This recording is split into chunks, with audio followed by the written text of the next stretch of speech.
సంస్థ ఉంటుంది. మనం ఏం చేస్తే దేవుని చేత ఆస్వాదించబడతాము. యోసేపు ఏం చేశాడు, ఏం చేస్తే దేవుడు యోసేపును ఆస్వాదించాడు అనే సంగతులు గ్రంథంలో దాగి ఉన్నాయి. మొట్టమొదటగా యోసేపు బాల్యం నుండి దేవుని యందు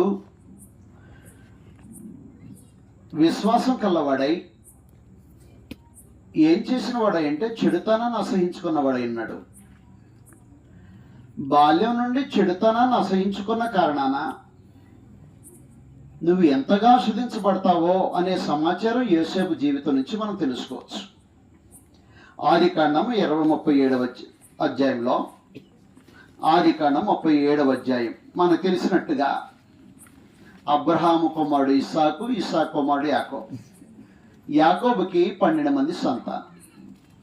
ఈ 12 మంది సంతానంలో యోసేపు 11వ వాడుగా, అది కూడా ముద్దుల కొడుకుగా.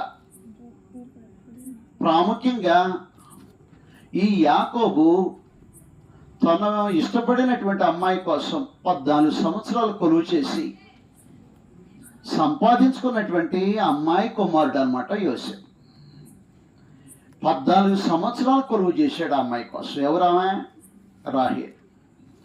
ఈ రాహేల్ కోసం 14 సంవత్సరాలు కొలువు చేసి సాధించుకున్న కారణాన తనకు పుట్టినటువంటి కుమారుడైనటువంటి యోసేపుని ప్రాముఖ్యంగా తనతో పాటు ఉంచుకొని తనకు ముందు పుట్టినటువంటి 10 మందిని ఏం చేసేటంటే ప్రత్యేకంగా పశువులు మేపేటట్టుగా, ప్రత్యేకం పెద్దవారు కాబట్టి పశు సంపద ఎక్కువ ఉన్న కారణాన వారిని ఆ పశువులు మేపేటట్టుగా పంపించేశాడు.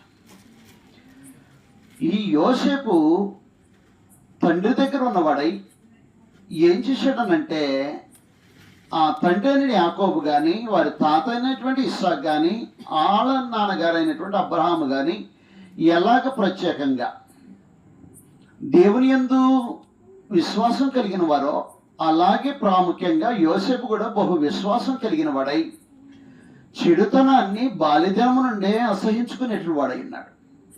కాబట్టి చెడుతనం తనకి గిట్టదనమాట. వాస్తవానికి చెడుతనం గిట్టదు. కాబట్టి ఈ విధంగా యోసేపు గురించి రాయబడింది. 37వ అధ్యాయం 1వ వచనం నుంచి, యాకోబు తన తండ్రి పరదేశవాసిగా ఉండిన కనాను దేశంలో నివసించెను. యాకోబు వంశావళి ఇది. యోసేపు 17 ఏండ్ల వాడై తన సహోదరుతో కూడా మందను మేపుచుండెను. అతడు చిన్నవాడై తన తండ్రి భార్యలైన బిల్హా కుమారుల యొద్దను జిల్పా కుమారుల యొద్దను ఉండెను. అప్పుడు యోసేపు వారి చెడుతనము గుర్చిన సమాచారం వారి తండ్రి యొద్దకు తెచ్చుతూ ఉండేవాడు. ఎవరో తన అన్నలో చెడుతనం చేసి ఏనికేంటంట, ఎవరు తన సహోదరులు చెడుతనం చేసి ఏనికేంటి, మౌనం కూడా వచ్చు కదా.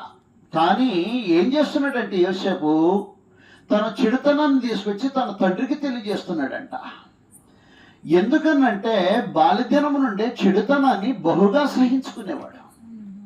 బహుగా అసహించుకున్న కారణాన పరమదేవుడు యోసేపును బహుగా ఆస్వాదించే క్రమంలో ఉన్నాడు. ఒక సంగతిని మనం జాగ్రత్తగా ఆలోచించాలి.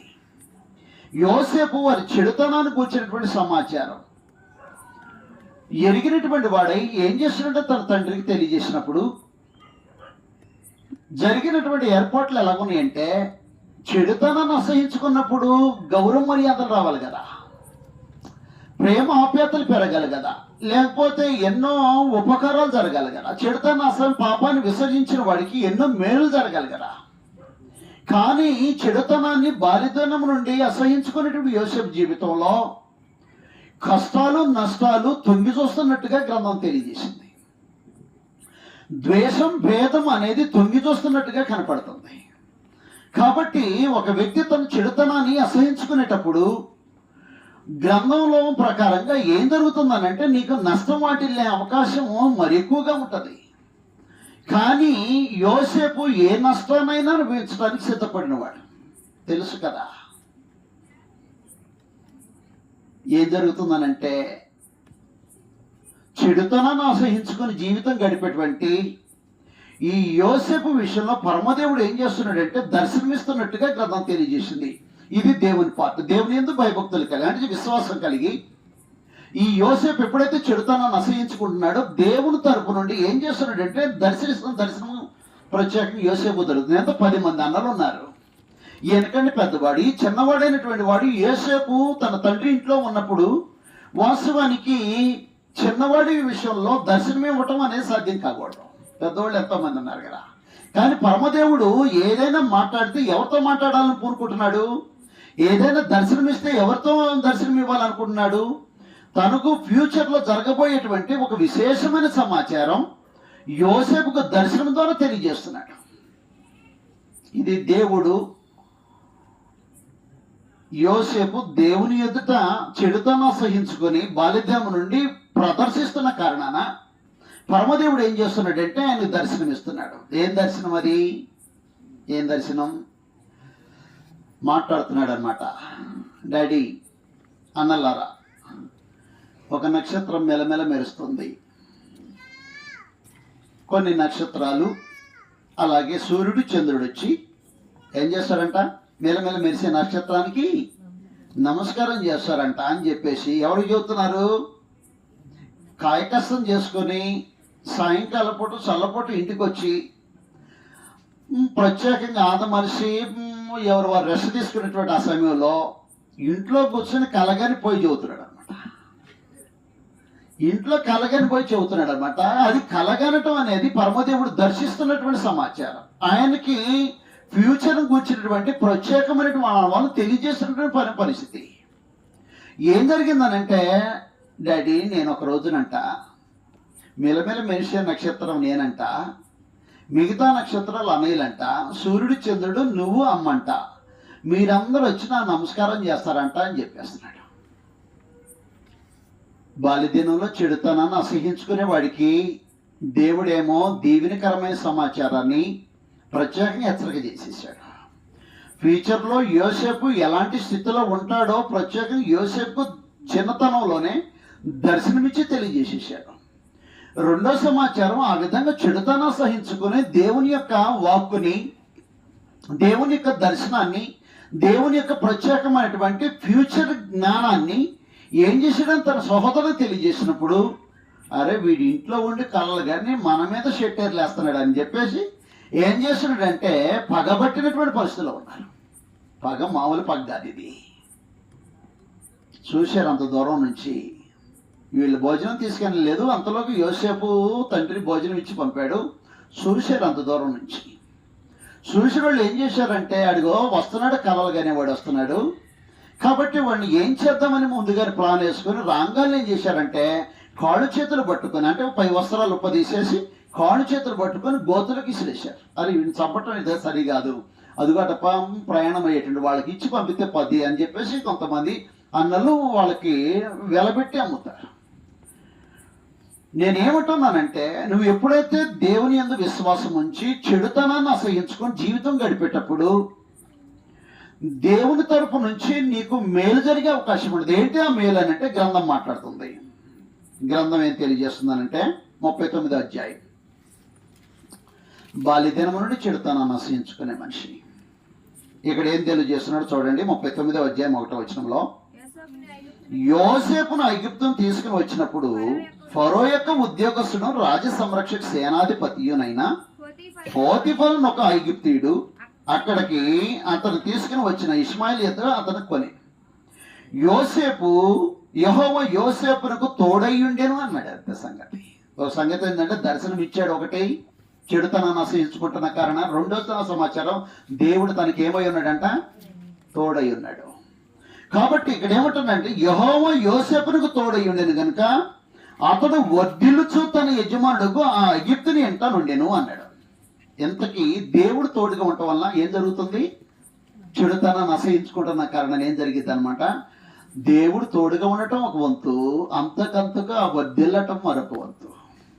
ఇది బాల్యదినములోనే ఆయన చెడుతనాన్ని అసహించుకోవటం కాదు. ఇంకో సమాచారం ఇక్కడ ఏంటంటే, మంచి యవన కాలంలో తను ఎదుట చెడుతనం చేయగలిగేటువంటి పరిస్థితుల్లో తారసపడినప్పుడు దాన్ని ప్రాముఖ్యంగా పక్కకు నెట్టేసి ఏమనిపిస్తున్నాడంటే దేవుని కొరకు శ్రమ అనుభవించడానికి సిద్ధపడుతున్నాడు. ఏం చేసి శ్రమ అనుభవిస్తున్నాడంటే మేలు చేసి శ్రమ అనుభవిస్తున్నాడు. కీడు చేసి శ్రమ అనుభవించడం పరిస్థితి కాదు. గ్రంథం ఈ విధంగా అంటుంది. పేతురు రాసినటువంటి మొదటి పత్రిక. ప్రియమైన దేవుని పిల్లలారా, బహు జాగ్రత్తగా ఆలోచన చేయాలి. నువ్వు ఏం చేస్తే దేవుని కన్నులు ఎదుట నువ్వు ఆస్వాదించబడతావు అనే సమాచారం గ్రంథం తెలియజేస్తుంది. నువ్వు దేవుని ఎదుట చెడుతనాన్ని అసహించుకో. నువ్వు దేవుని కన్నులు ఎదుట నీ భక్తిని ప్రదర్శించు. అప్పుడు ఏం జరుగుతూ ఉంటుందనంటే, నీకు దర్శనం ఇవ్వటమే కాకుండా, ప్రాముఖ్యంగా ఉన్నాడంటే దేవుడు నీకు తోడై ఉండటమే కాకుండా నీ జీవిత విధానాల్ని వర్ధిలింప చేసేవాడై ఉన్నాడంటానికి యోసేపు జీవిత చరిత్ర ఆధారంగా ఉంది ఈనాటి క్రైస్తవులకి. కాబట్టి పేతురు రాసినటువంటి మొదటి పత్రిక 2వ అధ్యాయం 20వ వచనంలో, తప్పిదమునకై దెబ్బలు తినినప్పుడు మీరు సహించినడలా మీకేమి ఘనం? మేలు చేసి బాధపడినప్పుడు మీరు సహించినడలా అది దేవుని హితమగును. ఇందుకు మీరు పిలవబడితే అన్నాడు సమాచారం. ఇప్పుడు ఏం జరుగుతుందన్నమాట, దేవుని యొక్క దర్శనం ఎలాగొచ్చింది అని చెప్పేశాడు. అంతే సంగతి.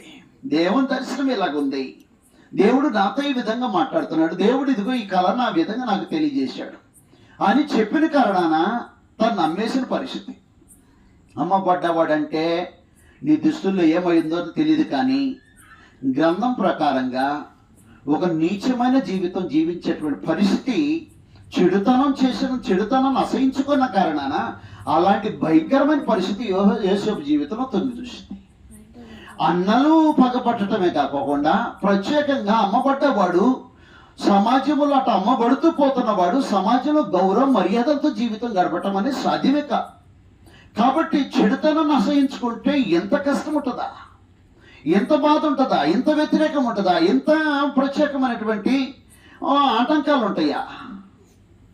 నువ్వు నిజంగా దేవుని కొరకు దేవుని యందు విశ్వాసం ఉంచిన నీవు చెడుతనాన్ని అసహించుకొని బాల్యదినము ఉందే దేవుని యందు విశ్వాసంతో జీవితం గడుపుతుంటే పరమదేవుడు ఏం చేస్తుంటాడంటే, ఒక పక్క నీకు అనేకమైన ఆటంకాలు అవరోధాలు వస్తున్నా, లేకపోతే కష్టాలు బాధలు వస్తున్నా, రోగం రొప్పు వస్తున్నా, ఒక పక్క పరమదేవుడు నీకు తోడై ఉండి ఏం చేస్తూ ఉంటాడంటే నిన్ను వర్ధిలింప చేసేవాడై ఉంటాడనే సమాచారం గ్రంథం తెలియజేసింది. ఒక సంగతి గుర్తుపెట్టుకోవాలి. ఏబు జీవితంలో ఏబుని గురించి కూడా ప్రత్యేకంగా అదే మాట అన్నాడు. చూడండి, ఏబు గ్రంథం 1వ అధ్యాయం 1వ వచనంలో, ఏబు గ్రంథం 1వ అధ్యాయం 1వ వచనం, ఈయన ఎలాంటి వాడో అనే సమాచారం తెలియజేసేసాడు. జాగ్రత్తగా మనం ఆలోచించాలి. ఏబు 1వ అధ్యాయం, ఒక మనుషుడుండెను యథార్థవర్తనుడును న్యాయవంతుడై దేవుని యందు భయభక్తులు కలిగి చెడుతనాన్ని అసహించుకున్నవాడు అన్నాడు. అంతే. ఇంకోటి అటు రాశాడు పరిశుద్ధాత్మ నీటిగా. దేవుడు తనంతా తానేమంటున్నాడంటే 8వ వచనంలో అపవాదితో మాట్లాడుతున్నాడు నేరుగా. అందుకే యెహోవా, నీవు నా సేవకుడైన ఏబు సంగతి నీకు తెలుసా? అతడు యథార్థవర్తనుడును న్యాయవంతుడును దేవుని యందు భయభక్తులు గలవాడును చెడుతను అసహించుకుని అలాంటి వాడి భూమి మీద లేడు అన్నాడు. ఆ తరములో అలాంటి వాడు లేడు అన్నాడు. దేవునే సాక్ష్యం ఇచ్చినటువంటి పరిస్థితి అన్నమాట. చెడుతనాన్ని అసహించుకొని భయభక్తులు కలుగుతున్నటువంటి కారణాన ఏం జరుగుతుందనంటే అనేకమైన శ్రమలు, శోధనలు, నిందలు, అవమానాలు, దేహానికి రోగం రొప్పులు సహజంగా తలబడుతున్నాయి. ఏబు జీవితంలో కూడా తలపడ్డాయి. కానీ దేవుడు వదిలిపెట్టాడా? నేను దేవుని యందు భయభక్తులు కలిగి దేవుని సన్నిధికి వెళ్తుంటే నాకేంటి రోగం రొప్పు, నాకేంటి కష్టం, నాకేంటి శ్రమ, నాకేంటి బాధలు, నాకేంటి అవమానాలు అనే ప్రత్యేకమైనటువంటి విధంగా నీ విశ్వాసంలో నువ్వు నీరు గారిపోతే దేవుడు నీకు ఏ మేలు చేయాలనుకుంటున్నాడో, దేవుడు ఏ విధంగా నీకు తోడై ఉండాలనుకుంటున్నాడో అది నీకు అందుబాటులో ఉండకుండా పోతుంది. కాబట్టి ప్రియమైన దేవుని పిల్లారా, గ్రంథం ఏం తెలియజేస్తుందనంటే బాల్యదినములోని యోసేపు దేవుని యందు ఎంతో విశ్వాసం కలవాడాయి, చెడుతనాన్ని అసహించుకున్నవాడు. తన అన్నలు చేసేటువంటి పొరపాట్లను, తప్పుల్ని ప్రత్యేకంగా ఏం చేసినా వచ్చి తన తండ్రికి చెబుతున్నాడు. నేను గిట్టదనమాట, బాల్యం నుంచి చెడుతనం గిట్టదు. అరే ఏదో యవన కాలానికి వచ్చిన తర్వాత యవన కాలంలో ఏమన్నా మార్పు చెందేవాడు ఉంటాడంటే యవన కాలంలో కూడా మార్పు రాదానికి. ఆ యొక్క అబ్రహాం యొక్క గర్భంలో పుట్టిన ఇస్సాకు కానీ, యాకోబు కానీ, యాకోబు గర్భంలో పుట్టినటువంటి యోసేపు కానీ ప్రాముఖ్యంగా చెడుతనాన్ని అసహించుకుని జీవితం గడిపే మహా గొప్ప విశ్వాసం వీళ్ళు. కాబట్టి ఈనాడు నువ్వు నేను యోసేపు కంటే గొప్పవాడు క్రీస్తు ప్రభు. నిన్ను నన్ను ప్రత్యేకంగా యేసుప్రభు వారి యొక్క సహవాసాన్ని పిలిచాడు. కొరింథీయులకు మొదటి పత్రిక 1:9 కొరింథీయులకు 1:9 గ్రంథం ఇలాగ మాట్లాడుతుంది. మన ప్రభు అయిన యేసుక్రీస్తు అను తన కుమారుని సహవాసానికి మిమ్మల్ని పిలిచిన దేవుడు నమ్మదగిన వాడు అన్నాడు. దేవుడట మనల్ని యేసుప్రభు వారి యొక్క సహవాసాన్ని పిలిచాడు. ఎవరు సహవాసం? యోసేపే గుణవంతుడైతే ఆయనతో నువ్వు సహవాసం చేస్తే నువ్వు గుణవంతుడు అవుతావు.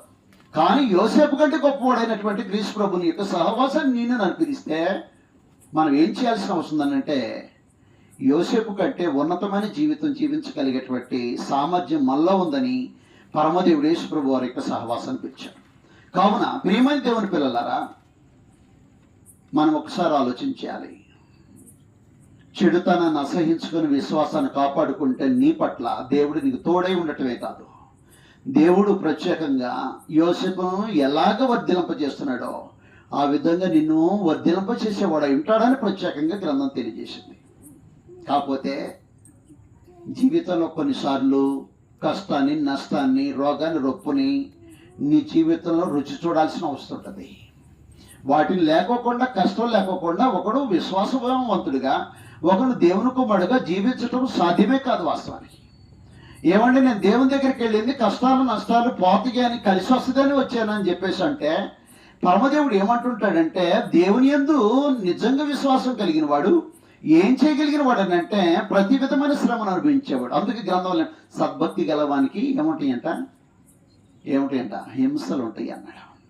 కావున ప్రియమైన దేవుని పిల్లారా, నువ్వు ఎప్పుడైతే చెడుతనాన్ని అసహించుకుంటావో అప్పుడు పరమదేవుడు నిన్నేం చేస్తుంటాడు అనమాట, అన్ని విషయాల్లో వర్ధిలింపజేస్తుంటాడు.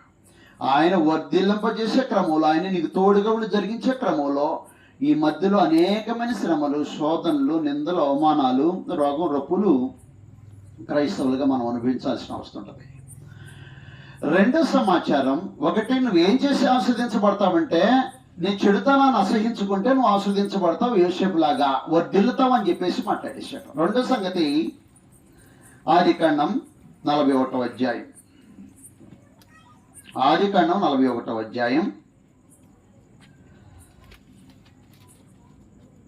41వ అధ్యాయం 16వ వచనం నుంచి మాటలు రాయబడ్డాయి. కాలక్రమంలో ఏం జరిగిందంటే, ఈ యోసేపు నేను చెబుతున్నా, యోసేపు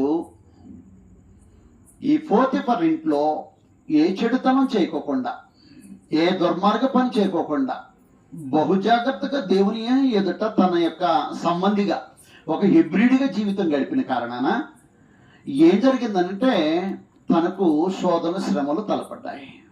తెలుసు కదా, పోతిఫర్ భార్య విషయంలో ఆయన ఏ దుష్కారం చేయని కారణాన ఏం జరిగిందనంటే, కీడు చేసి ప్రత్యేకంగా శ్రమ అనుభవించేవాడు కాదు, మేలు చేసి శ్రమ అనుభవించేవాడుగా ఎక్కడ వేయబడ్డాడు? చెరసాల్లో వేయబడ్డాడు.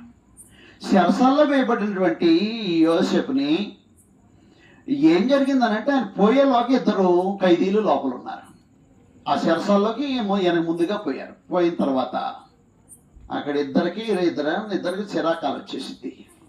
వాడికేమో రాజుగారు మళ్ళీ ఉద్యోగం ఇచ్చినట్టుగా, ఒకడికేమో రాజుగారు వాడిని చంపేటట్టుగా కలుస్తుంది.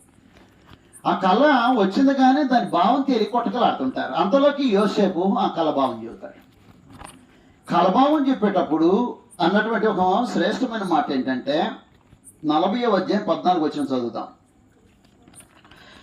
కాబట్టి నీకు క్షేమం కలిగినప్పుడు, అంటే ఎవరితో అన్నాడు అనమాట, రాజుగారు ఎవరికైతే ఉద్యోగం ఇస్తాడో ఆ ఉద్యోగం ఇచ్చేవాడితో చెబుతున్నాడు, నువ్వు క్షేమంగా ఉంటావు కదా, బయట ఉంటావు, రాజుగారి దగ్గర ఉంటావు కదా, ఒక చెరసాల్లో ఉన్న నన్ను నువ్వు జ్ఞాపకం చేసుకో అని చెప్పేసి చెప్తాడు.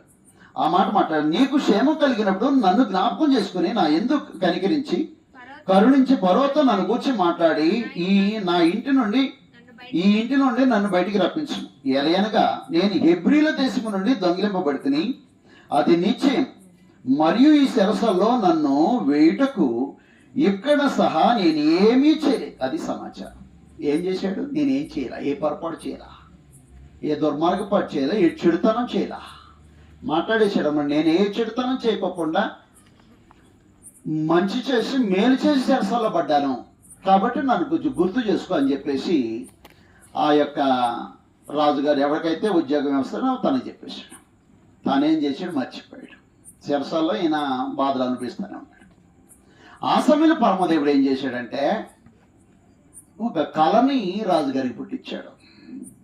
ఆ రాజుగారు ఏం చేశాడు, అరే నేను కలగన్నాను దాని భావం చెప్పండి అంటే ఎవరు చెప్పేవాడు లేడు. అంతలోకి ఈ చెరసాల నుంచి వచ్చిన వాడికి గుర్తుకొస్తాడు యేసు. అయ్యా నాకు తెలిసిన వాడు ఒక ఆయన ఉన్నాడు, కలభావం బాగా చెప్తాడు, కాబట్టి ఆయన్ని చెరసాల్లో ఉన్నాడు, ఆయన బయటికి పిలిపించండి, ఆయన అడుగు అని చెప్పేసి అడిగాడు. అప్పుడు ఏం జరిగిందంటే మనం చదువుతాం ఇప్పుడు 16-15 వచనం నుంచి 41వ అధ్యాయం 15 వచనం నుంచి. నేనేం మాట్లాడుతున్నా, ఒకటి ఏం చేయాలంటమ్మా, ఏం చేయాలి, మనం దేవుని సన్నిధిలో దేవుడు మనకు తోడుగా ఉండి మనల్ని వర్ధిలింపు చేయాలంటే ఏం చేయాలి, ఒకటి ఏం చేయాలా, చెడుతనాన్ని అసహించుకోవాలి, విశ్వాసాన్ని కాపాడుకోవాలి.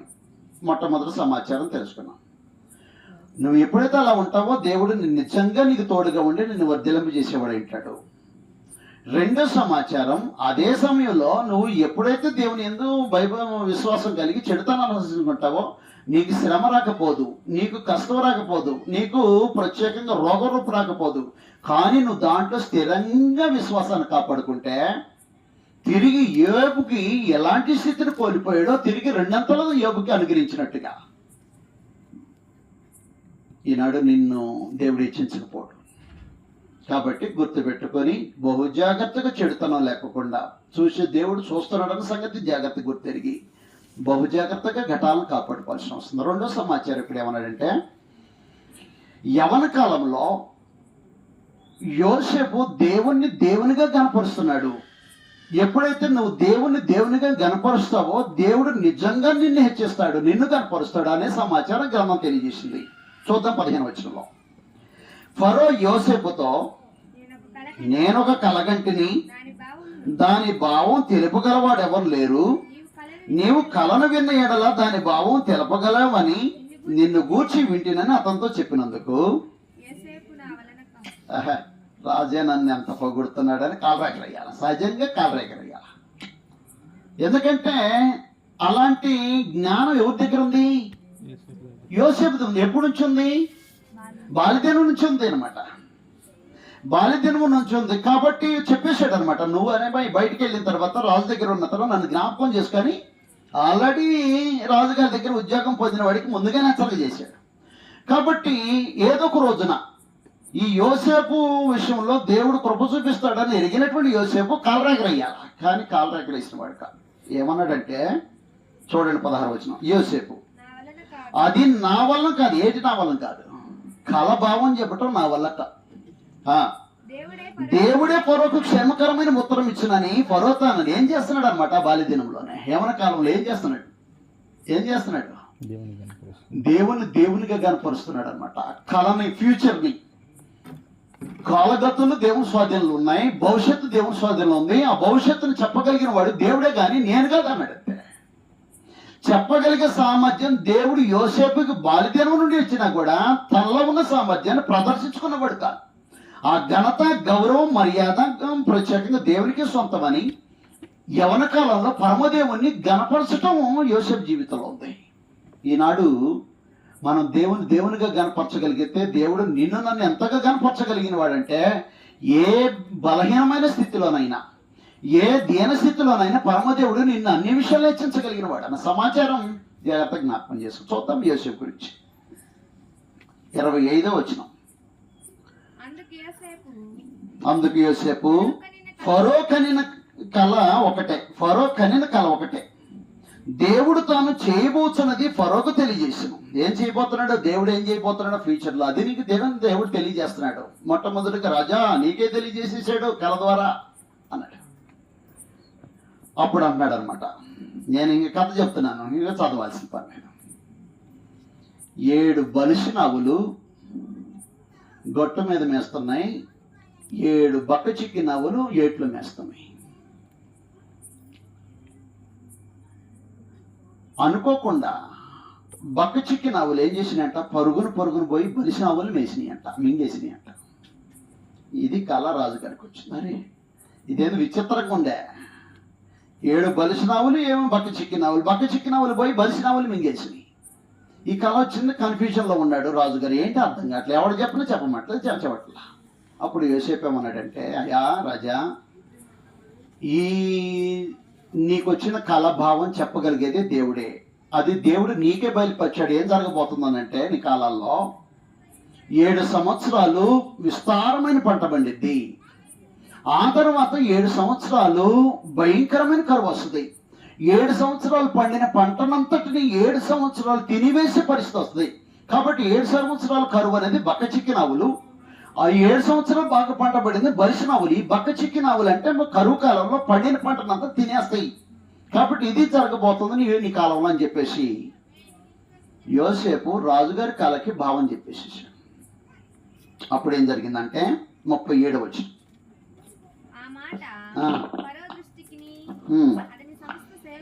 ఫరో దృష్టికి అతని సమస్త సేవకుల దృష్టికి యుక్తముగా ఉండిన గనుక అతడు తన సేవకులను చూచి ఇతని వల్లే దేవుని ఆత్మ గల మనుషుడు కనుగొనగలమా అని. మరియు ఫరో, దేవుడు ఇదంతయు నీకు తెలియపరచను గనుక నీ వల్ల విశేష జ్ఞానం గల వారు ఎవరు లేరు. నీవు నా ఇంటికి అధికారివై ఉండవలెను. ఏంటంట? ఎవరు అంటున్నారు? ఎవరెవరితో అంటున్నారు? ఫరో యోసేపు దేవుడు అన్నాడు, నా ఇంటికి, ఫరో ఇంటికి అధికారి అంట. అసలు ఎక్కడన్నా సాధ్యపడిద్దా అమ్మా? ఫరో ఇంటికి అధికారి ఎక్కడి నుంచి వచ్చిందనమాట? యవన కాలంలో పరమదేవుని గనపరచడం తనకి సాధ్యమైనప్పుడు పరమదేవుడు ఏం చేస్తున్నాడంటే ఆ యోసేపుని గనపరచడం ప్రారంభించేశాడు. కాబట్టి నీ జీవితంలో నువ్వు దేవుని గనపరిస్తే దేవుడు నిన్ను గనపరిచేవాడై ఉన్నాడని సమాచారం గ్రంథంలో రాయబడింది. నిజంగా దేవుని గనపరుస్తామా? మన అనుదిన జీవితాల్లో దేవుని గనపరుస్తామా? రోగం రూపొచ్చిందనుకో,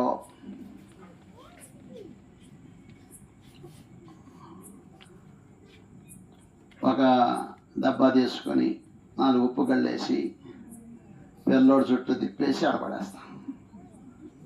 ఎవరు? ప్రార్థన పోయి మనమే. ఏమ్మా, జ్వరం వచ్చిందనుకో, నిజంగా యోసేపులా కూడా ప్రార్థన చేస్తే దేవుడు కనికరించేవాడు ఉంటాడు. కానీ ఎక్కడో ఒక తాయెత్తుని ఏడగడితే కనపడిద్దేమో, కనపడితే లోపల కట్టేసి ఎరగనట్టుగా ఉంటుంది అనమాట. అది కనపడదు అనమాట. అది ఎవడు కనపడిద్ది? ఎవరికైనా కనపడిద్దా? ఎక్కడ కట్టిద్ది? ఏడో చెంగులో లోపల కట్టేసింది. విశ్వాసం ఉందా నిజంగా? నిజంగా నీ బలహీనతలో, నీ ప్రతి విధమైనటువంటి శోధనలో నిజంగా నువ్వు దేవుని గనపరిచే పరిస్థితి ఉంటుందా? నీవి ఏ పరిస్థితుల్లో నీ జీవితం తలబడు, నిజంగా దేవుడు మాత్రమే గనపరచబడేటట్టు ఉండాల్సిన అవసరం ఉంటుంది. ఏంటి గనపరచడం అయ్యా? కలభావం నేనేట చెబుతాను, దేవుడు చెబుతాడు. అది భవిష్యత్తు జరగబోయేది, అది దేవుని సొంతం అని దేవుడు మాత్రమే కలభావం చెప్పగలిగిన వాడని దేవుని హెచ్చించిన కారణాన యోసేపును దేవుడు ఏం చేస్తున్నాడు? హెచ్చిస్తున్నాడు. ఏ విధంగా హెచ్చిస్తున్నాడు తెలుసా? ఫరో అంటున్నాడు. ఫరో అంటే మహా గొప్ప రాజు అనమాట. ఆ రాజు అంటున్నాడు, నా ఇంటికి నువ్వే అధికారిగా ఉండన్నాడు. అంతే సంగతి. ఇది ఎంత భాగ్యం అంట వాస్తవానికి. ఎవరు ఈ మనిషి? యోసేపు ఎవరు ఈ మనిషి? అమ్మబడ్డవాడు, కొనబడ్డవాడు. అన్నలు త్రోసేస్తే అదాలలో పోయేసి అనేక శ్రమలు అనిపించుకుంటూ పోయి ఏం చేయబడ్డాడు అనమాట? ఏం చేయబడ్డాడు? ప్రత్యేకంగా అనేక శ్రమలు అనుభవించి నీచమైన జీవితం జీవించేటట్టుగా సమాజంలో గౌరవ మర్యాదలు లేనటువంటి కొనబడ్డవాడిగా బ్రతికినవాడు. సరే, పోతిఫర్ ఇంట్లో చేరాడు. ఆయన చేరిన దగ్గర నుంచి ఎంతో విలువ పొందాడు. కానీ మళ్ళీ రాని వచ్చింది ఒక నింద. కానీ ఏం జరిగిందనంటే పరమదేవుడు తనని హెచ్చించడానికి పూనుకుంటున్నాడు. ఎందుకంటే తన శ్రమలో, తన వేదనలో, తన దుఃఖంలో పరమదేవుని గనపరచడం ప్రారంభించినటువంటి యోసేపుని ఏం చేస్తున్నట్టు ఇంతకీ దేవుడు వదిలిపెట్టాడా? వదిలిపెట్ల. మాట్లాడుతున్నాడు యోసేపు. పోరాడుతున్నాడు, నా ఇంటికి నువ్వు అధికారి అయి ఉండవలేను, నా ప్రజలందరూ నీకు విధేయులందరూ, సింహాసనం విషయంలో మాత్రమే నేను నీకంటే పైవాణ్ణయ్యుందునని యోసేపుతో చెప్పాను. కాబట్టి ఇప్పుడు ఎవరన్నమాట రాజు? ఎగిప్తు దేశానికి యోసేపు రాజు అయ్యున్నాడు. కాబట్టి ప్రియమని దేవుని పిల్లారా, ఇది దేవుడు యోసేపుకు అనుగ్రహించినటువంటి ఘనత అయితే నీ జీవితంలో ఎన్నో విధాలుగా దేవుడు కనపరిచేవాడు అంటుంటాడు. కాబట్టి ఏం చేయాలా? 2 సంగతులు ఆలోచన చేశాం. ఏంటి?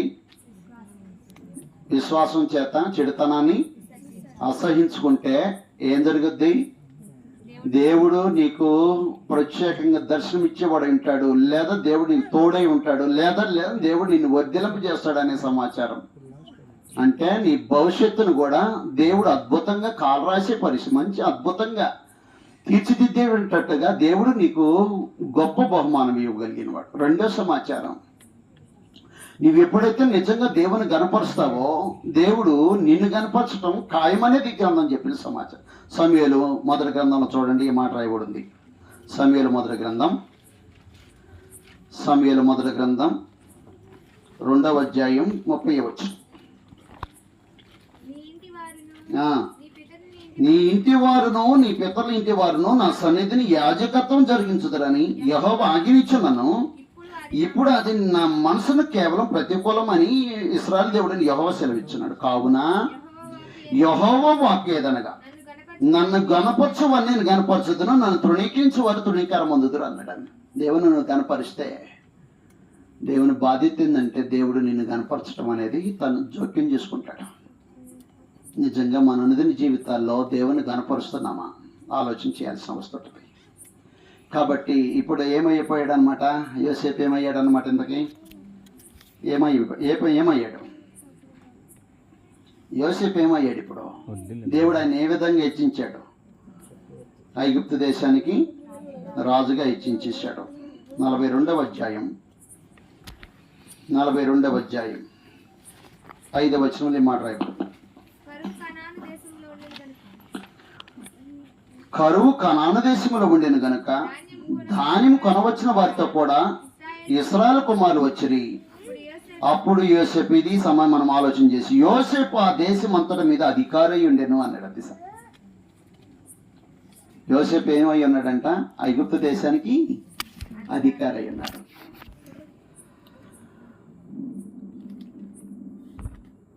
మూడో సమాచారం మన గ్రంథం నుంచి ఆలోచన చేస్తున్నాం.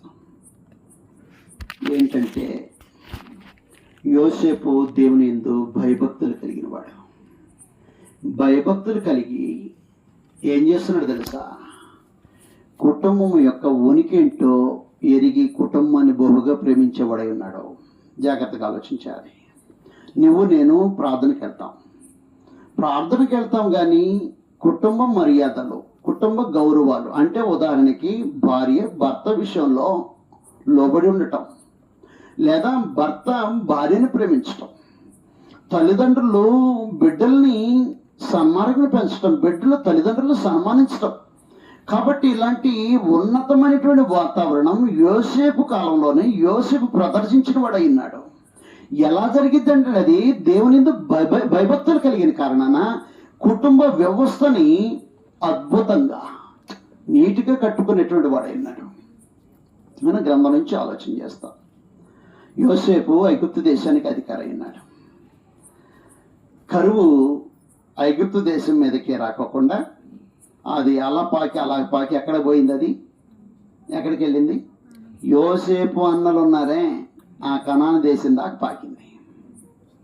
అంతలోకి ఆహారంతో అలమటించిన పరిస్థితుల్లో తండ్రి యాకోబు ఏమన్నాడంటే, అబ్బాయి ఐగుప్తు దేశంలో ఎవరో ఒక రాజు ఉన్నాడంట, ఆయన ధాన్యం అమ్ముతున్నాడంట, కాబట్టి మీరు రోకలు ఇచ్చేసి ధాన్యం కొనుక్కురండి అని చెప్పేసి వీడిని 10 మందిని పంపించేశాడు. వచ్చారు చక్కగా. ఎక్కడికి వచ్చారు? యోసేపు దగ్గరికి వచ్చారు. యోసేపు దగ్గరికి వచ్చి అక్కడ నిలబడంగానే యోసేపుకు తెలిసింది వాళ్ళు ఎవరో అనే సంగతి, వాళ్ళకి తెలియలేదు ఈయన ఎవరో అనే సంగతి. అరే కట్టిపడేంట్రా అన్నాడా? ఏమ్మా కట్టిపడేంట్రా అన్నాడా? ఎందుకనంటే కలభావం చెప్పారు అంతే.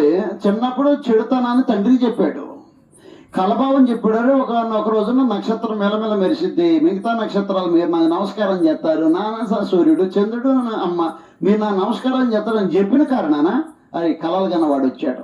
వాడిని ఇట్లా చేస్తే బాగుండి తీసుకెళ్ళి గోతులో పడేయటం అంటే నీకు ఎట్ట ఉందో నువ్వు ఓవర్ గొంతలో నెట్టినట్టు కాదు. ఇది కోపం. పగబట్టిన వాడు ప్రభువైన యేసుక్రీస్తు వారిని ఎలాగ సిలివేశారో, పగబట్టిన వాళ్ళు తన అన్నలు యోసేపును ఎంతగా గోతిలేసి ఉంటారో ఆలోచన చేయి. ఏ మేకు గుచ్చుకుందో, ఏ రాయి గుచ్చుకుందో, ఏ కొమ్మ పడుచుకుందో ఏమైందో తెలుసుగా రూపం మారినటువంటి పరిస్థితిలో ఉండొచ్చు.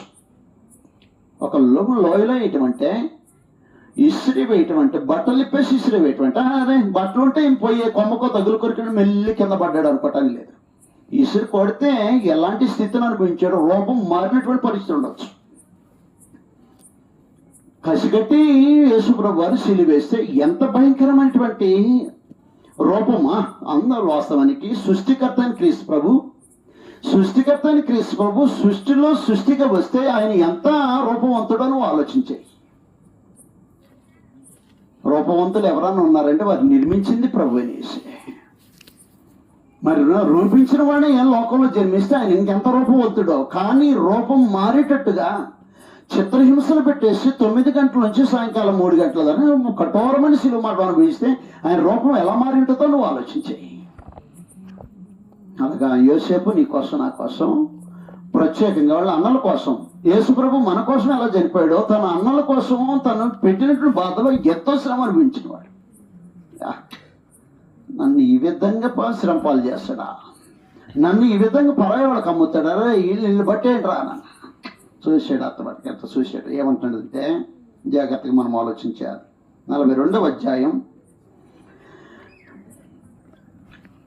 24వ వచనంలో ఒక నిమిషము 18వ వచనం చదువుదాం. యోసేపు గురించి మాట్లాడాడు అక్కడ.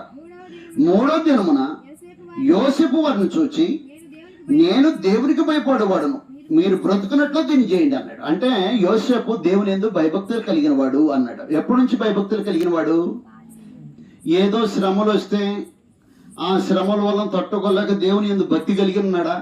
మనం వచ్చేది అదే పరిస్థితి. మనకి ఏదైనా శ్రమలు వచ్చినాయి అనుకో, అమ్మ దేవుని దగ్గర పోతే దేవుడు ఏదైనా మేలు చేస్తాడని దేవుని సన్నిధికి వెళ్ళిన వాళ్ళు లేకపోలేదు సమాజంలో. కానీ యోసేపు అలాంటి వాడు కాదు. తల్లిదండ్రుల యొక్క నేర్పినటువంటి పద్ధతి ఉంది వాస్తవానికి బాల్యదినం నుంచే. ఆ విధంగా యోసేపు భక్తి కలిగిన వాడు, దేవుని యందు భయము కలిగిన వాడు. ఆ భయం కలిగిన కారణాన్ని చెబుతున్నాడు అనమాట. మీరు గూఢాచారులు తెలిసి అన్నాడు అనమాట. ఎందుకంటే అన్నలని తెలిసింది. వాళ్ళని ఎట్టనా ఇక్కడ ఉంచుకుని అక్కడ వాళ్ళందరూ మెల్లికి ఇక్కడ తీసుకొద్దామనే భావంతో వీళ్ళు ఏమన్నాడంటే గూఢాచారులు పోయారు. వీళ్ళు 9-10 మంది సాగిలపడి నమస్కారం చేశారు. అయ్యా, మాకు కరువు వచ్చింది, మేము పలానా దేశం నుంచి వచ్చాం, మాకు ఒకడు లేడు, ఒకడు ఇంటి దగ్గర ఉన్నాడు అని కథ చెప్పేశారు. చెప్పిందా? లేదు మీరు గూఢాచారులు అని చెప్పేసి బెదర కొట్టాడు కాసేపు. ఎందుకంటే ఒకరిని ఇక్కడ కట్టిపడేయాలా, మిగతా వాళ్ళని పంపించి అక్కడ ఇంకోళ్ళు ఎవరున్నారు, ఇంకోళ్ళు వాళ్ళ నాన్నగారు ఉండే, వాళ్ళ అమ్మ ఉండే, వాళ్ళ బంధువులు ఉండే, ఇంకోటి తన తల్లికి పుట్టిన తన సహోదరుడు ఉన్నాడు అక్కడ. వాడిని ఎట్టన్నా చూడాలి. ఇక్కడ నేనేంటో చెప్పుకుంటే భయపడి రెండోసారి రారు. కాబట్టి ఈయన ఎవరో చెప్పుకోకుండా ఏం చేస్తున్నాడంటే తన వారిని ప్రత్యేకంగా ముఖదర్శనం చేసుకోవాలని, వారితో తన ప్రేమను పాలుపుచ్చుకోవాలని, వారితో కలిసి భోజనం చేయాలని, వారితో కలిసి సహవాసం చేయాలని, వారు పొందేటువంటి కరువు కాలంలో వారిని పోషించేటట్టుగా ప్రత్యేక వారిని ఏం చేయబోతున్నాడంటే కనాన్ దేశం నుండి ఐగుప్తు దేశాన్ని తీసుకొచ్చే క్రమంలో ఉన్నాడు. దేవుని యందు భయభక్తులు కలిగిన వాడు ఏం చేస్తున్నాడండి సమాచారం. 42వ అధ్యాయం 24వ వచనంలో మాట రాయబడింది.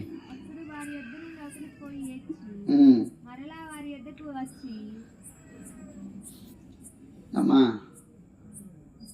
ఎవరిని చూసి ఏడుస్తున్నాడంట? ఎవరిని చూసి? నిజం చెప్పాలి మీరు.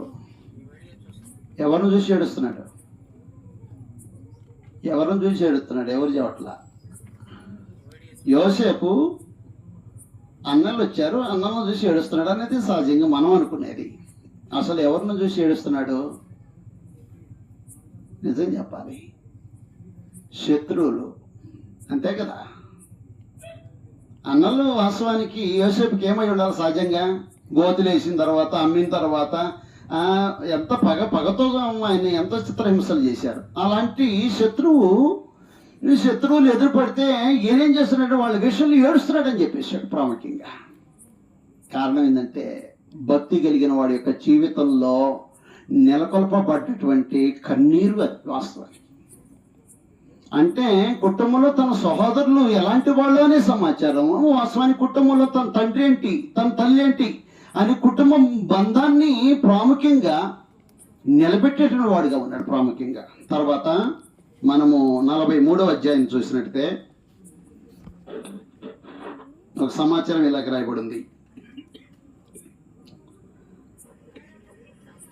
43వ అధ్యాయం 7వ వచనంలో ఈ మాట ప్రత్యేకంగా ఈ మాట అంటున్నాడు, వారు ఆ మనుషుడు మీ తండ్రి ఇంకా సజీవుడై ఉన్నాడా, నీకు సహోదరుడు ఉన్నాడా అని మమ్మను కూర్చియు మా బంధువును కూర్చియు ఖండితంగా అడిగినప్పుడు మేము ఆ ప్రశ్నకు తగినట్టుగా అతనికి వాస్తవం తెలియజెప్పితిమి. మీ సహోదరుడు తీసుకురండి, అతడు చెప్పునని మాకెట్లు తెలియనండి అన్నాడు అనమాట.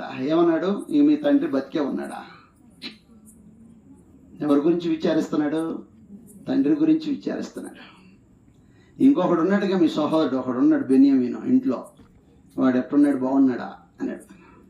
వాడిని తీసుకురాడు ముందు, వాడిని తీసుకొస్తే అప్పుడు ఇక్కడ కట్టి పడేసేవాడిని పంపిస్తానని చెప్పేశాడు. అంతలోకి ఏం జరిగిందనంటే ప్రాముఖ్యంగా 8వ వచనంలో మాట్లాడబడింది, యోధా తన తండ్రి అయిన ఇశ్రాయేలును చూచి ఆ చిన్నవాణిని మాతో కూడా పంపము, మేము లేచి వెళుదాము, అప్పుడు మేమే కాదు నీవును మా పిల్లలను చావక బ్రతుకుదురు మాట్లాడేశాడు. కోపంతో చేస్తున్నాడా? కాదు. ఏం చేస్తున్నాడు తెలుసా? వాళ్ళని ఎట్టన్నా కానీ కరువు కాలాన్ని తప్పించాలి, వాడిని పోషించాలి, సంరక్షించాలి అని ఏం చేస్తున్నాడు, వాళ్ళని ఇక్కడికి రప్పించడానికి. ఎక్కడ ఉన్నాడు యోసేపు? ఐగుప్తులో ఉన్నాడు. తన ఇంటి వారికి కరువు వస్తుంది, వారిని అందరిని ఏం చేయాలన్నమాట, ఇంతకీ పోషించాలి, సంరక్షించాలి. కాబట్టి నేనేమంటున్నానంటే దేవుని యందు భయభక్తులు కలిగి ఉన్న కారణాన పరమదేవుడు నిన్ను ఏం చేస్తాడనంటే నలుగురికి భోజనం పెట్టగలిగేటువంటి స్థాయిని నీ జీవితంలో అనుగ్రహించేవాడు ఉంటాడు. నీ ఇంటి వారిని ప్రేమించేటట్టుగా, నీ సమాజానికి ఉద్ధరించేటట్టుగా, వారిని పోషించేటట్టుగా పరమదేవుడు నీకు ప్రత్యేకమైన అర్హతనిస్తాడు. నా మాట మీకు అర్థమవుతుందా? ప్రియమైన దేవుని పిల్ల, ఈ కాలంలో చుట్టం ఇంటికి వస్తే పక్కింట్లో పోయి కూర్చొని పరిస్థితులు ఉన్నాయి. అర్థమవుతుందా? ఏమో నాకు తెలియదు, మీ ఊర్లో ఏం తెలియదు, మా ఇంట్లో మేము అట్టా చేస్తాం. ఏమ్మా ఏం చేస్తాం? చుట్టం వచ్చారు, ఏం కేడ వండి పెట్టేది ఇప్పుడు అని ఏం పోయి పక్కింట్లో కూర్చుంటుంది. ఆ చుట్టం అక్కడ దీనేసి వెళ్ళిపోయిన తర్వాత అప్పో ఏమో వచ్చిందా పోయిందా అని అడుగుతాం. పోయింది లేడ ముద్ద అన్నం దీన్ని పోయిద్దానం కానీ అప్పుడు వస్తుంది అనమాట ప్రశాంతంగా. సమాజం అలా ఉంది. కానీ యోసేపు అలాంటివాడుగా తలదించుకొని బతికేవాడు కాదు. ఏం జరుగుతుందనంటే అన్నలు ఇంకా 5 సంవత్సరాల కరువు కాలం ఉంది. 5 సంవత్సరాల కరువు కాలాన్ని ఎలాగా దేవుడు వారిని పోషించగలిగేవాడై ఉన్నాడో ఆ పరిస్థితి ఈయనకి అనుగ్రహించాడు. కాబట్టి ఈయన ఏం చేస్తున్నాడు అంటే వారికి పోషించేటట్టుగా తగిన ఏర్పాటు చేసుకుంటాడు. రానే వచ్చారు ప్రత్యేకంగా. అప్పుడు ఏం జరిగిందనంటే జాగ్రత్తగా మనం ఆలోచన చేయాలి. 43వ అధ్యాయం 29వ వచనములో మాట మాట్లాడుతున్నాడు. అప్పుడు అతడు కనులెత్తి వచ్చేసాడు అనమాట. తన తల్లి కుమారుడు అంటే బెన్యామీను వచ్చేసాడు అనమాట. తీసుకొచ్చారని బలవంతం తీసుకొచ్చారు, నాన్న వాళ్ళ నాన్న అడిగి బలవంతం తీసుకొచ్చారు. అప్పుడు ఏం జరుగుతుందంటే బెన్యామీన్స్ వచ్చి, మీరు నాతో చెప్పిన మీ తమ్ముడు ఇతడేనా అని అడగగా, నా కుమారుడా దేవుడు నిన్ను కరుణించునుగా కానీ. అప్పుడు అతను తన తమ్ముని మీద యోసేపునకు ప్రేమ పొర్లుకొని వచ్చిన గనుక అతడు త్వరపడి ఏడ్చుటకు చోటు వెతికి లోపల గదిలోకి వెళ్ళి అక్కడ ఏడ్చను అన్నాడు. అమ్మా ప్రేమానురాగాలు ఉన్నాయా? ప్రేమానురాగాలు లేకోకుండా భక్తి నీరు గారిపోయే ప్రమాదం ఉంటుంది. కాబట్టి యోసేపు పరాయి దేశంలో కూడా తన కుటుంబ వ్యవస్థని ఎంత బహుజాగ్రత్తగా కాపాడుకుంటున్నాడో మనం ఆలోచించాలి. నీ అంతటా నువ్వు భక్తిగా ఉండటం కాదు, నీ అంతటా నువ్వు భక్తిగా ఉండటం కాదు, నీ ఇంటి వారి యొక్క క్షేమాన్ని, నీ రక్త సంబంధుల యొక్క యోగక్షేమాన్ని, నీ తోటి వారి యొక్క యోగక్షేమాన్ని నువ్వు పట్టించుకున్నటువంటి వారై ఉండాల్సిన అవసరం. యోసేపు జీవిత విధానం అది అన్నమాట. ఏమంటాడు తెలుసా? 45వ అధ్యాయం ఆయన అన్నటువంటి మాట ఈ విధంగా రాయబడింది. 4వ వచనం నుంచి మాటలు రాయబడినాయి. అంతటా యోసేపు అంటున్నాడు, నా దగ్గరికి రండి అని తన సహోదరులతో చెప్పినప్పుడు వారు అతని దగ్గరకు వచ్చింది. అప్పుడు అతడు, ఐగుప్తునకు వెళ్ళినట్లు మీరు అమ్మివేసిన మీ సహోదరుని యోసేపు నేనే. అప్పుడు చెప్పుకున్నాడు అనమాట. మధ్యలో ఎన్నో సంఘటనలు జరిగిపోయిన తర్వాత అప్పుడు చెబుతున్నాడు అనమాట, మీరు నన్ను నమ్మేశారే, ఆ యోసేపు నేనే. భయపడుతున్నారు. ఇక స్టార్ట్ అయింది. సడన్గా చెప్పిన తర్వాత ఇప్పుడు ఎట్లా ఉంటుంది అంటావా, అన్నలకి వణుకుడు స్టార్ట్ అయింది. అప్పుడు ఏమంటాడు తెలుసా 5వ వచనంలో, అయినాను నేను ఇక్కడికి వచ్చినట్లు మీరు నన్ను అమ్మివేసినందుకు దుఃఖపడకుడి, అది మీకు సంతాపం పుట్టింపనీకుడి. ప్రాణరక్షణ కొరకు దేవుడు ముందుగా నన్ను పంపించాడు, మీరు నన్ను పంపించాలా గుర్తుపెట్టుకోండి. ఏమా ఎంతమందికి ఉంటుంది అంటావు ఈ విశ్వాసం, ఈ భక్తి ఎంతమందికి ఉంటుంది? దేవుడే నన్ను ముందుగా పంపించేశాడు, మనందరినీ, మన ఇంటి వారందరినీ రక్షించడానికి గాను, ఆహారం పెట్టడానికి గాను, ఎవరు నశించిపోకుండా ముందుగా దేవుడు నన్ను ఇక్కడ పంపించేశాడు. ఒక సంగతి ఏంటంటే, నువ్వు ఎప్పుడైతే దేవుని భయభక్తులు కలిగి ఉంటావో భవిష్యత్తులో నీకు నీ సంతతికి కలగబోయేటువంటి విపత్తుల నుంచి రక్షించగలిగినట్లుగా నీ బిడ్డల్ని ఆస్వాదించవచ్చు. నా మాట మీకు అర్థమవుతుందా? రేపు భవిష్యత్తు ఏం జరుగుతుందో మనకి, ఆ భవిష్యత్తు కాలంలో రాబోయే ఉపద్రవము, రాబోయేటువంటి ప్రతి విధమైన ఆటంకము, ఆ ఆటంకం నుండి నిన్ను రక్షించడానికి నీవు దేవుని యందు భయభక్తులు కలిగి ఉన్నట్టయితే యోసేపు ద్వారా తన కుటుంబాన్ని పోషించేటట్టుగా, వారి యొక్క ప్రాణాలకు ముప్పున్న కారణాన్ని ప్రాణాలు రక్షించేటట్టుగా దేవుడు ఎలా యోసేపుని హెచ్చించాడో అలాగే నీ బిడ్డలను, నీ మనవరాల్ని నీవు భక్తిగా ఉన్న కారణాన వారిని హెచ్చించేవాడు అంటాడు. నువ్వు నమ్ముతావా మాటని? ఊహించడా యాకోబు నా కొడుకు ఇంత గొప్పవాడవుతాడని, తన అన్నలు ఇంత గొప్పవాడవుతాడని అనుకున్నారు ఎప్పుడైనా? ఎందుకు అనుకోలేదు? వాస్తవం వాళ్ళు తెలియదు, ఫ్యూచర్ అంటే తెలియదు. కానీ యాకోబు భక్తి గలవాడు. తన కుమ్మడిని యోసేపుని భక్తిగా పెంచేశాడు. అలా భక్తిగా పెంచిన కారణాన తను చిన్నతనం నుంచి ఎన్నో శ్రమలు అనిపిస్తున్నా తన భక్తి నీరు గారిపోలా, తన విశ్వాసం నీరు గారిపోలా, దేవుని గణపరచడం నీరు గారిపోలా. పరమదేవుడు ఏం చేశాడంటే ఆ బిడ్డని అలాగే పెంచిన కారణం అలా వెళ్ళిపోయాడు అన్న విశ్వాసం విషయంలో. పరమదేవుడు తన్ని ఏం చేస్తున్నాడు తెలుసా? తన ఇంటి వారందరి సంరక్షణ కోసం ముందుగా కనాను దేశంలో ఉంటే అందరూ శ్రమ ప్రాణరక్షణ లేకుండా పోతుందని ప్రాణరక్షణ కొరకు యోసేపును ముందుగా తరలించేశాడు అని ఐగుప్తుకి తీసుకొచ్చి ఎన్నో శ్రమలు అనుభవించిన గొప్ప స్థితిని అనుగ్రహించాడు. కాబట్టి మన బిడ్డలు కానీ, మన కుటుంబీకులు, మన కుటుంబంలో కానీ ఏ శ్రమ వచ్చినా దిగులు పడాల్సిన పని ఉండదు. ఏ శోధన వచ్చినా దిగులు పడాల్సిన పని, ఏ రోగం రూపం వచ్చినా దిగులు పడాల్సిన అవసరం ఉండదు.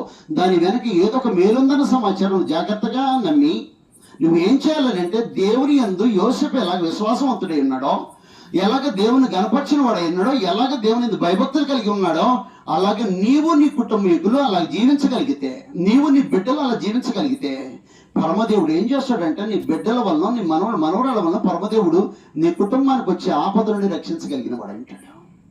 జాగ్రత్తగా ఆలోచించాలి. కావున యోసేపు అంటున్నాడు, ప్రాణరక్షణ కొరకు దేవుడు ముందుగా మనల్ని రక్షించడానికి, అందరిని కాపాడటానికి ముందుగా, ఒకవేళ యోసేపు కనాను దేశంలో ఉండిపోతే ఈ కరువుకి వాస్తవానికి అందరు నశించిపోయేవాడు, అందరు ప్రాణాలు పోయాయి. కాని పరమదేవుడు ముందుగా యోసేపును పంపించి ఒక అధికారి స్థానంలో కూర్చోబెట్టి ఆ తర్వాత ప్రాముఖ్యంగా తన వారిని కాపాడుకునే దిశలో దేవుడు ప్రత్యేకమైన ఏర్పాటు చేసేసాడు. కావున ఈనాడు రేపు భవిష్యత్తులో ఏం జరగబోతుందో తెలియదు. వాస్తవానికి అది కాలగతులు దేవుని స్వాధీనంలో ఉన్నాయి. మన పిల్లల భవిష్యత్తు ఏంటో మనకు తెలియదు, మన మనవరాలకి భవిష్యత్తు ఏంటో మనకు తెలియదు. కాబట్టి వారి వలన అనేకులు క్షేమంగా ఉండాలి, మన కుటుంబీకులు క్షేమంగా ఉండాలి, రక్త సముద్రం క్షేమంగా ఉండాలంటే గ్రంథం ఏం తెలియజేస్తుందంటే, నువ్వు దేవుని యందు భయభక్తులకు ఉండటమే కాకుండా నీ ఇంటి వారిని దేవుని యందు భయభక్తులు కలిగి ఉండేటట్టుగా నువ్వు ప్రోత్సహించగలిగితే, అలా పెంచగలిగితే దేవుడు ఒకానొక రోజున నిన్ను, నీ కుటుంబాన్ని ఆదుకునేవాడు ఏంటుంటాడు. ఇంకో సంగతి ఏంటంటే, నేను ముగిస్తున్నా, టైం అయిపోయింది. ఇలాగ దేవుని యందు భయభక్తులు కలిగి ఉన్న కారణాన యోసేపుకి తన ఇంటి వారందరికీ భోజనం పెట్టగలిగే స్థితి అనుగ్రహించడమే కాకుండా వారి జీవితంలో దేవుడు అనుగ్రహించిన గిఫ్ట్ ఏంటో తెలుసా? గిఫ్ట్ గ్రంథం ఇలాగంటుంది, 45వ అధ్యాయం 10వ వచనం.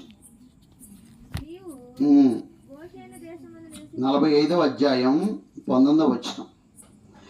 నీకు ఆజ్ఞైనది కదా, దీని చేయుడి మీ పిల్లల కొరకును మీ భార్యల కొరకును ఐగుప్తులో నుండి బండ్లను తీసుకుని పోయి మీ తండ్రిని వెంట పెట్టుకురండి. ఐగుప్తు దేశం అంతట్లోనున్న మంచి వస్తువులు నీవే అగును గనుక మీ సామాగ్రిని లక్ష్య పెట్టకూడని చెప్పుమా. ఏమన్నాడు తెలుసా ఫరో? ఫరో ఇచ్చిన గిఫ్ట్ ఏంటో తెలుసా? యోసేపు, మీ తండ్రి మీ ఇంటి వాళ్ళు ఉన్నారంటున్నావు కదా, నువ్వేం చేస్తావంటే ఈ ఐగుప్తు దేశంలో శ్రేష్టమైనవి ఏదైతే ఉందో వాటిని తీసుకుని వెళ్ళిపో. ఏంటంట, ఏదైనా రథాలు ఉన్నాయనుకో, మంచి రథాలు తీసుకెళ్ళి మీ వాళ్ళని తీసుకురావడానికి. ఆహార పదార్థాలు ఏమైనా ఉన్నాయనుకో, అవి మంచివి తీసుకుని వెళ్ళి వాళ్ళని తీసుకుని రా జాగ్రత్తగా. అర్థమవుతుందా? ఎవరిస్తారనమాట ఈ భాగ్యం. ఇది యోసేపుకి తన సంతత వారికి పరమదేవుడు ఏర్పాటు చేసినటువంటి గిఫ్ట్ అనమాట ఫరో ద్వారా. ఎవరు ఫరో? ఎవరండి అసలు వాస్తవానికి? గౌరవించాల్సిన అవసరం ఏంటి? మర్యాదించడం అవసరం ఏంటి? వీళ్ళేమో హెబ్రీలు, వాళ్ళేమో అన్యులు. అన్యులైనటువంటి వారు ఈ హెబ్రీలైనటువంటి వారిని గౌరవించడం ఏంటి? ప్రాముఖ్యంగా వీళ్ళకు ఉన్నటువంటి ఒక విచిత్రమైన ఏర్పాటు ఏంటంటే 46వ అధ్యాయం 33వ వచనంలో ఈ మాట రాయబడింది. గొర్రెల కాపురైన ప్రతివాడు ఓ అబ్బా. అర్థమవుతుందా? యాకోబు సంతతి అంతా ఏమై ఉన్నారు? గొర్రెల కాపర్లు అయి ఉన్నారు. ఈ గొర్రెల కాపర్లు ఎవరు? హేయులంట, ఐగుప్తులకి హేయులంట. కానీ హేయులైనటువంటి పరిస్థితుల్లో ఉన్నా కూడా ఏం చేశాడు తెలుసా ఫరో? శ్రేష్టమైన వాటిని తీసుకెళ్ళండి, మీ నాన్న వాళ్ళని మీ సహోదరుని తీసుకురండి. దేవుడు చేసే మహోపకారాలు ఉంటాయి, నువ్వు జాగ్రత్తగా మనసును పెట్టు. అర్థమవుతుందా ప్రియమైన దేవుని పిల్లలారా? పరమదేవుని యొక్క జోక్యం. ఇంకొక గిఫ్ట్ ఏంటో తెలుసా? ఇంకొక గిఫ్ట్ ఫరో ద్వారా అనుగ్రహించేటువంటి గిఫ్ట్ 47వ అధ్యాయం 47వ అధ్యాయము 5వ వచనం నుంచి మాటలు చదవండి. ఇట్లా ఉన్నాయి. ఫరో యోసేపును చూచి, నీ తండ్రియు నీ సహోదరులను నీ ఎద్దకు వచ్చున్నారు. ఆ ఐగుప్తు దేశము నీ ఎదుట ఉన్నది. ఈ దేశములోని మంచి ప్రదేశమందు నీ తండ్రిని నీ సహోదరులను నివసింపజేయము. ఓహో,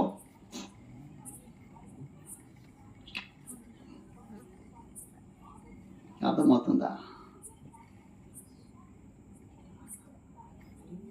అమ్మా? నేను ముగిస్తున్నాలే. ఈ షవర్లు పట్టడం కూడా ఒక విధంగా మేలే, నిద్ర రాకుండా. ఏడు ఇసురు కూడా ఇంట్లో కూడా అదే ఇసురు పోవటం, కాకపోతే అటు ఫ్యాన్ ఉండదు, ఇక్కడ ఉండదు, అంతకట్టి. నేను ముగిస్తున్నా, అయిపోయింది, నాకు ఇచ్చిన టైం అయిపోయింది. కొంచెం మనసు పెడతామని ఏమి లేదా. 2 గిఫ్ట్లు ఇచ్చాడు దేవుడు యోసేపు కుటుంబానికి. తాను దేవుని యందు భయభక్తులు కలిగి ఉన్న కారణాన ఫరో ద్వారా ఇచ్చిన గిఫ్ట్ ఏంటంటే మంచి వస్తువుని తీసుకెళ్ళి, ఆహారంలో ఏ లోటు ఉండకూడదు. నేను పోయి మనం తిరిగి వచ్చేదాకా రథాలు గుర్రాలు ఏం కావాలో మంచి వాటిని రోగరూపున్నాయి తీసుకెళ్ళగా మధ్యలో ఆగిపోతావు, బ్రేక్ పడిద్ది. మంచి తీసుకెళ్ళు, ఆహారం మంచి వస్తువులు తీసుకెళ్ళి ఐగుప్తు దేశం నుండి జాగ్రత్తగా తీసుకురా. వచ్చారు కదా, ఓకే. వచ్చేవనుకో, వచ్చినటువంటి మీ తల్లిదండ్రులు వచ్చారు కదా, మీ అన్నదమ్ములు వచ్చారు కదా, వాళ్ళకి ఏం చేస్తామంటే మన దేశంలో ఐగుప్తు దేశంలో శ్రేష్టమైన మంచి దేశం, మంచి ప్రాంతం అంటే భూమి ఉండాల. ఇప్పుడు రాజధాని అని అన్న తర్వాత వాళ్ళు ఏం చేసుకుంటుంటారంటే ఏ ప్రాంతం అయితే ప్రజలకు అందుబాటులో ఉంటుందో, ఏదైతే బాగుంటుందో, అందులో అనుకూలంగా ఉంటుందో ఆ టైపులో చూసినట్టుగా మంచి ప్రాంతం మాట్లాడేశాడు అనమాట. యోసేపు అంటున్నాడు ఫరో, నీ తండ్రియు నీ సహోదరులు నీ ఎదుకు వచ్చున్నారు. ఐగుప్తు దేశము నీ ఎదుట ఉన్నది. ఈ దేశములో మంచి ప్రదేశం ఉంది. నీ తండ్రిని నీ సహోదరులను నివసింపజేయము. ఒకటి నివసింపజేయటం ఒక వంతు. భోజనం నుంచి వస్తుంది అంటే అధికారిగా ఉన్న ఆయన పెడుతుంటాడు, పెట్టే పరిస్థితి కాదు, పని అప్ప చెబుతున్నాడు, ఉద్యోగం ఇస్తున్నాడు. చూడండి, ఒకడేమంటున్నాడంటే గోషేను దేశములో వారు నివసించవచ్చును, వారిలో ఎవరైనా ప్రజ్ఞ గలవారని నీకు తోచిన ఎడల నా మందల మీద వారిని అధిపతులుగా నియమించు. ఒకటి ఏం చేస్తున్నాడు? ఉద్యోగం ఇస్తున్నాడు. తన ఇంట్లో వాళ్ళందరికీ ఉద్యోగం ఇచ్చేస్తున్నాడు ఫరో. పెట్టేసేయి, నా మందలు ఉన్నాయి, వాటి మీద ప్రజ్ఞ గల వాళ్ళు అయితే వాళ్ళని అధికారికి పెట్టేసేయి. ఇంకేంటి, భోజనానికి ఏం లోటు ఉంటుందా? లోటు ఉండదు. తర్వాత ఏమన్నాడు తెలుసా? మాట్లాడుతున్నాడు కింద 10వ వచనంలో, ఫరోను దీవించి ఫరో ఎదురు నుండి వెళ్ళిపోయినాం. యాకోబు ఫరోను దీవించాడు, వెళ్ళిపోయాడు. ఫరో ఆజ్ఞాపించినట్లు యోసేపు తన తండ్రిని తన సహోదరుని ఐగుప్తు దేశంలో నివసింపజేసి ఆ దేశంలో రామశేషను మంచి ప్రదేశంలో వారిని స్వాచ్ఛంగా ఇచ్చాను. మరియు యోసేపు తన తండ్రిని తన సహోదరుని తన తండ్రి కుటుంబం వారిని అందరినీ వారి వారి పిల్లల లెక్క చొప్పున వారికి ఆహారం ఇచ్చి సంరక్షించను. ఎవరిని వదిలిపెట్టల. ప్రతి ఒక్కరిని. ఎన్ని సంవత్సరాలు ఉంది కరువు కాలం? ఇంకా 5 సంవత్సరాలు ఉంది కరువు కాలం. అప్పుడు 7 సంవత్సరాల్లో 2 సంవత్సరాలు దాటిపోయింది వాళ్ళు ఎక్కడికి వచ్చేసరికి. ఇంకా 5 సంవత్సరాలు ఉంది. 5 సంవత్సరాలు ఫరో ఏం చెప్పాడంటే ఆహారాన్ని ఇచ్చి సంరక్షించండి, వాళ్ళకి ఏ లోటు లేకుండా చేయండి అని చెప్పేసి ఆజ్ఞ జారీ చేశాడు. కాబట్టి ప్రియమైన దేవుని పిల్లారా, నీవు దేవుని యందు భయభక్తులు కలిగి ఉన్న కారణాన పరమదేవుడు నిన్ను పోషించకపోడు. ఆయన నిన్ను పట్టించుకోకుండా ఉండేవాడు కాదు వాస్తవానికి. ఎందుకంటే నీ సమస్తమైన అవసరతలు ఎవరు తెలుసు? దేవుని తెలుసు. నువ్వు నిజంగా నమ్మితే దేవుడు నిన్ను అన్ని విషయాల్లో ఆదుకునేవాడు ఉంటాడు. ఆయన ఎందుకు భయభక్తులు కలిగి ఉండాల్సిన అవసరం ఉంటుంది. కావున ప్రియమైన దేవుని పిల్లారా, యోసేపు తన ఇంటి వారందరినీ సంరక్షించి ఎన్నో గొప్ప కార్యాలు తన వారికి చేసినట్టుగా గ్రంథంలో ఉంది. ఇంకో ఉన్నటువంటి ఇంకొక లక్షణం మీకు గుర్తు చేసేసి నేను ముగిస్తాను. 50వ అధ్యాయం. తన తండ్రి చనిపోతాడు, యాకోబు చనిపోతాడు. ఇప్పుడు ఏం చేస్తాడంటే ఈ 10 మంది అన్నలకు ఒక భయం పుట్టిద్ది. ఏం భయం పుట్టిద్ది? వామ్మో, వీడిని కావాలని ఆనాడు గోతులేసింది, ఇప్పుడు నాన్న చనిపోయాక పగబడతాడేమో, లేనిపోయింది వీడి దగ్గర పోయి నిబంధన చేసుకుందామని నిబంధన కోసం పోతుంటారు. చూడండి 50వ అధ్యాయం 18వ వచనం.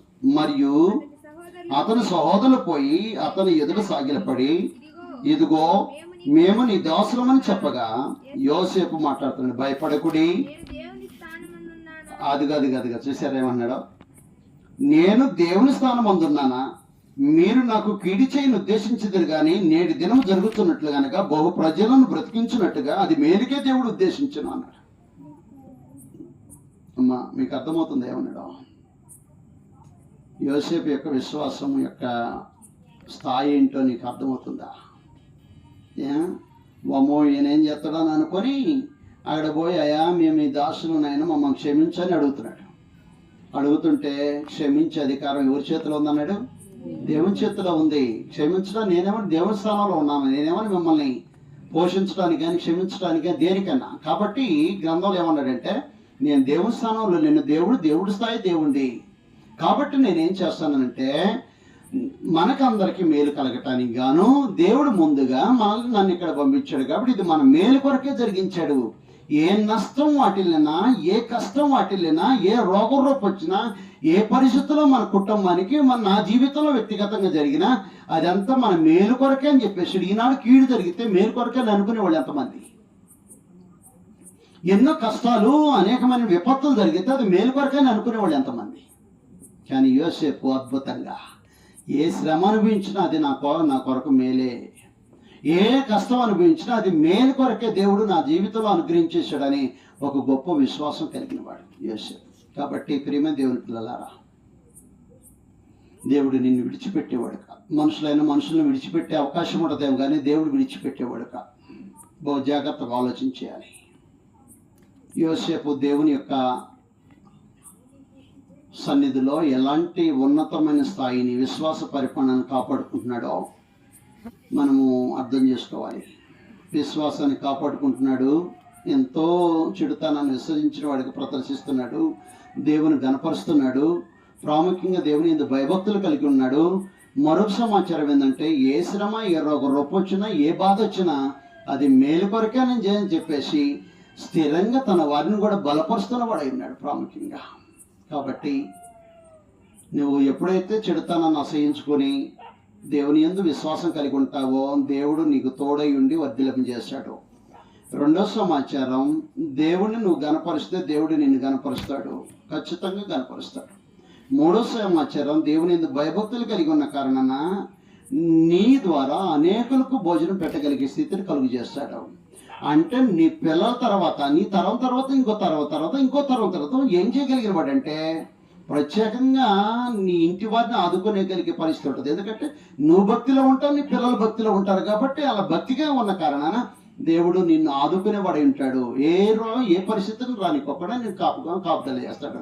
మూడో సమాచారం, తన ఇంటి వారు వాస్తవానికి మాట్లాడుతున్నాను, నువ్వు ప్రభువా మేము నీకు దాసులం అంటే మీరు నాకు సేవ చేయటం ఏంటి? ఇదిగో దేవుని స్థానంలో నేను లేను. దేవునికి ఘనత రావాలి. ఏ మేలు ఏ కీడు మనం అనిపించినా ప్రాముఖ్యంగా అది దేవునికి మహిమ వచ్చేటట్టుగా ఉండాలి. కాబట్టి అది మన మేలు కొరకే కీడు వచ్చిందన్న సమాచారం విశ్వాసంతో జీవితాలు గడపాల్సిన అవసరం. కావున పరమదేవుడు నిన్ను వదిలిపెట్టేవాడు కాదు, నేను అన్ని విషయాలు ఆదుకునేవాడై ఉన్నాడు. ఈనాడు నిజంగా యోసేపు కంటే గొప్పవాడైన యేసుక్రీస్తు వారు సహవాసంలోనూ ఉన్నావు. సహవాసంలోనూ ఉన్నప్పుడు నువ్వేం చేయాల్సిన అవసరం అంటే ప్రభువు తగినట్టుగా జీవితాలు గడపాల్సిన అవసరం ఉంటుంది. ఆయన చూపిన మాదిరిలో జీవితాలు గడపాలి. వాస్తవానికి తనతో పాటు తన సహోదరులు రావాలని ఎలా కోరుకున్నాడో ప్రభువు యేసు పాపైన ప్రతి పాపి తనతో సహజీవనం చేయాలనేటువంటి విషయంలో పరమదేవుడు యేసు ప్రభు వారి యొక్క సహవాసానికి ప్రతి పాపిని పిలుస్తున్నాడు. కాబట్టి నువ్వు యేసు ప్రభు వారికి దూరంగా ఉంటే నష్టపోయే ప్రమాదం ఉంటుంది. యోసేపుకి తన అన్నలు దూరంగా ఉన్నారు, నష్టపోతారు. కాబట్టి తన అన్నల్ని బాధలో, శ్రమలో, ఉపద్రవంలో ఉండేవా తన అన్నల్ని ఏం చేస్తున్నాడనంటే యోసేపుతో జతపరిచి క్షేమంగా ఉండేటట్టుగా భాగ్యం ప్రసాదించినట్టుగా ఈనాడు ప్రతి పాపి పరిశుద్ధుడిని యేసుక్రీస్తు వారితో సహవాసం కలిగి ఉండేటట్టుగా పరమదేవుడు నీ జీవితంలో ఆశీర్వాదాలు కుమ్మరిస్తున్నాడు. ఇవి ఆత్మ సంబంధమైన ఆశీర్వాదాలు. భౌతిక సంబంధమైన ఆశీర్వాదాలు లోకంలో దేవుడు నువ్వు భక్తిగా దేవుని గణపరిచిన కారణాన చెడుతను అనసహించుకున్న కారణం జరుగుతుంది. ప్రాముఖ్యంగా ఆత్మ సంబంధమైన ప్రతి ఆశీర్వాదం ప్రభుని యేసుక్రీస్తులో దాచించాడు. కాబట్టి దాన్ని నువ్వు సొంతం చేసుకోవాలి. నీ పాపాలను కడిగేసుకుని పరిశుద్ధుడైన ఉంటేవాడిగా క్రీస్తు ప్రభుతో సహజం గడపాలి. దుష్ట సాంగత్యం మంచి నడవడం చేరుపుతుంది. పరిశుద్ధుడు యేసు ప్రభు సహవాసంలో నువ్వు జీవితం గడుపుతుంటే నీ జీవితం మరీ బలపడే అవకాశం ఉంటుంది. యోసేపు జీవితం ఎలాగా తన అన్నలు తనతో ఉంటే వాళ్ళు ఏ విధంగా భౌతికంగా అభివృద్ధి చెందారో అలాగే నువ్వు యేసు ప్రభుతో సహవాసం ఉంటే ఆయన ఎలా పరిశుద్ధుడై ఉంటాడో నీవు అంతగా పరిశుద్ధంగా జీవితం గడపగలిగే ఛాన్స్ ఉంటుంది. ఆయన ఎంత నీతిమంతుడో నువ్వు నీతిగా బ్రతకగలిగే ఛాన్స్ ఉంటుంది. అలాగే ఆయన ఎలాగ చెడుతనం చేయకుండా పాపం చేయకుండా బ్రతకగలిగాడో నీవు ఏ పాపం చేయకుండా జీవితం గడపగలిగే పరిస్థితి. కాబట్టి జాగ్రత్తగా ఆలోచన చేద్దాం. దేవుడు అనుగ్రహించిన కాలం ఎంతకాలము? మన కాలం ఆయుష్కాలం ఎంతకాలం? 70 సంవత్సరాలు. అది గ్రంథంలో రాసిందండి. ఎంతకాలం గ్యారెంటీ? ఎంతకాలం? గ్రంథంలో 70 సంవత్సరాలు అధిక బలం అంటే 80 సంవత్సరాలు అది గ్రంథంలో రాసింది. ఎంతకాలం? మనకెంత ఆయుష్కాలం? ఆ గ్రంథంలో నీడ అంత అస్థిరం అన్నాడు. సంగతి మన ఆయుష్కాలం నీడ అంత అస్థిరం. కాబట్టి ఏ సమయంలో మన దేహాలు విడిచిపెట్టి వెళ్ళిపోతాం తెలియదు. కాబట్టి భూమి మీద సజీవంగా ఉన్నప్పుడే యోసేపు ప్రవర్తించినట్టుగా యేసుక్రీస్తు వారు మన చూపిన మాదిరి ఎలాగ ప్రదర్శించాడో అలాగే మన జీవితాలు గడుపుతూ దేవుని ద్వారా వర్ధిల్లాలని, అలాగే ప్రత్యేకంగా ఎక్కడ ఏ లోటు అయితే ఉందో దాన్ని మనం దేవుని గణపరిచి దేవుని ద్వారా నిత్యం గణపరచబడాలని, దేవుని భయభక్తులు కలిగి ప్రత్యేకంగా ఏదైతే మనకు సాధ్యం కాదో అది సొంతం చేసుకోవటానికి తగిన ఏర్పాట్లో జీవితం గడపాలని ప్రభు పేట మీకు తెలియజేస్తూ ముగిస్తున్నాను. అందరికీ వందనాలు. ఇప్పుడు తెరవచ్చు కళ్ళు. ఎవరన్నా అక్కడక్కడ మూతలు పడితే తెలియస్తుంది. ఇప్పుడు ఆటోమేటిక్ రాదు నిద్ర. నిద్ర రాదు. ఇంటికి పోయిన తర్వాత కూడా రాదు. ఎప్పుడుకో ఇబ్బంది లేదు. శ్రద్ధగా వాక్యం విన్నారు. అందుకు మీకు ప్రత్యేక కృతజ్ఞతలు. అలాగే అవకాశం ఇచ్చిన సోదరులకి కృతజ్ఞతలు తెలియజేస్తూ ముగిస్తాను.